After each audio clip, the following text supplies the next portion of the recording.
there, my name is Heather Feather. I am the owner of Rare Bird Medicine, and today's topic is the Untouchables. I wanted to just take a moment to acknowledge all 79 of my YouTube subscribers. It is huge. I never thought when Tam and Rod and all these people came into my life and encouraged me to make these videos that I would have any subscribers. My vision is to aid one life with every video that I make. And I do feel that that's occurring now, and I'm just so grateful. Although I can't see who my subscribers are, I'm really glad you're a subscriber, and I hope the videos serve.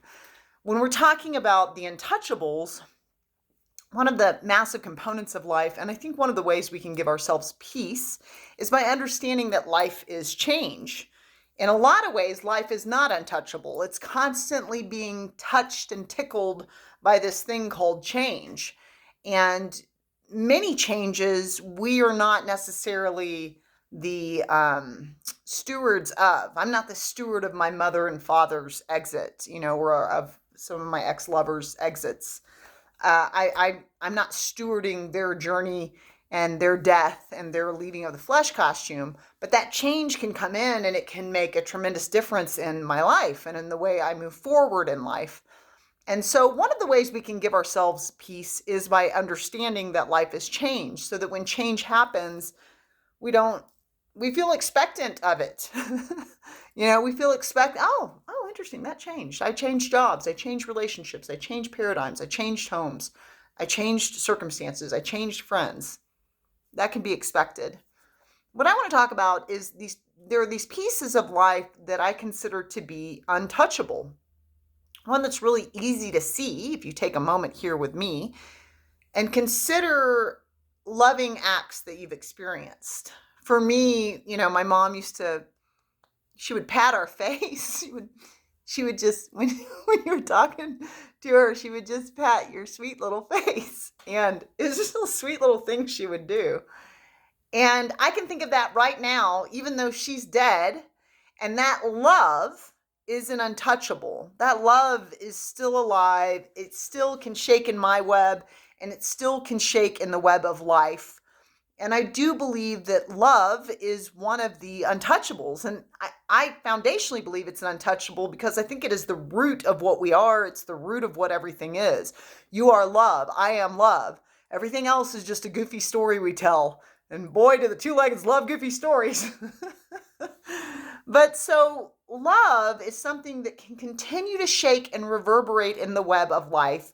We are all influencers of the web. I often say, if you've joined the web of life, if you're in the tree of life, you're shaking the branches, you're shaking that web, So when you give an act of love, it can reverberate well beyond the moment in which it occurred. And in that regard, every loving act I've ever received, and there have been many, because I'm a very loving being and like attracts like, it is available to me. It is untouched. There's no entity in this realm that can take all of those loving experiences from me, irrespective of what I go through in life moving forward. Those things live in me. Viktor Frankl was a great teacher to me of that. He wrote Man's Search for Meaning, and he was able to find beauty and profundity and kindness even in the most horrid corners of existence, like Auschwitz and Dachau and being in concentration camps. He could still see kindness between his fellow man, and the Nazis could not take that away from him. And this elucidates my second point of an untouchable, which is perspective. Perspective is something that we choose. And so there are certain experiences, all the tremendous egregious crimes regarding the topic of apartheid, regarding the topics of separating people based on their flesh costume colors, Auschwitz, pretty much all of what Nazi Germany did. There are periods in history causing natives to move off of their land so that the government could lie to them and take resources out of the ground. There are all these things we can see in our history that can be really tragic and really dark. And they may be things that your grandparents went through, but you yourself did not go through, But you can appreciate the pain of that. And you may have a little bit more association and connection to it because There's some memory in your RNA and DNA of those toxic poisons. And even in those terrible, terrible aspects of quote unquote reality, what I would call a dream, Maya, illusion, hologram, those aspects of this hologram, most people love to call it reality and are real addicted to that, but hologram, it is up to the individual as far as how they hold it. All of the car accidents I've had, all of the assault experiences that I've had, all of the betrayal that I've had, I talk about these things because part of being a healer and part of being a medicine woman and part of being on the shamanic path is first and foremost being a medicine to myself before I decide to be a medicine out there in the world. First, we must heal ourselves before we can come to understand what it means to heal. Experiences are great teachers, so we begin within with the medicine. And one of the greater medicines in my life is the concept of reframing or shadow integration. Reframing a negative, quote unquote, negative experience for a proper perspective. I will integrate the experience and come to understand, what did I gain from it? What did I get out of it? How did I evolve? Heather is a very strong woman with tremendous inner authority and profound, deep rivers and oceans of compassion and love and empathy for all different circumstances. These are just a handful of things from a very long list of things that I've gotten from all of the challenges, trials, tribulations I have experienced. And so that component is shadow integration, where we take the shadowy, dark, challenging, hard experiences and we begin to integrate by plucking out what is the grace, but what did I get out of it? What did I gain? Am I deeper, richer, more colorful, stronger, more capable, more competent, more self-reliant, more self-trusting? What did I get out of the experience, right? So there can definitely be a gain in trauma and tragedy. And I would say on a soul level, there's profound opportunity to have gain, evolution, depth, profundity work done. So one of the second untouchables that I see that is very clear is perspective, because there are certain perspectives you can gain. I've had a lot of spiritual studies. I've had a lot of self-work. I've done a lot of self-help study. I've done a lot of physical, mental, emotional, spiritual study in this life, trying to find the whole self, trying to find the balanced self. How do I become whole when my identification might be one that has been deeply hurt by the choices that humanity makes in relationship to loving kindness? A lot of two-leggeds aren't ready to be loved. And so that you can be trying to love them and it's just slipping through a cup that has holes in the bottom that they keep poking holes in. And it feels like, hey, stop pouring all my water on the ground. I'm trying to give you water. But the reality is every moment of love I've ever expressed is a worthwhile endeavor because love is what I am.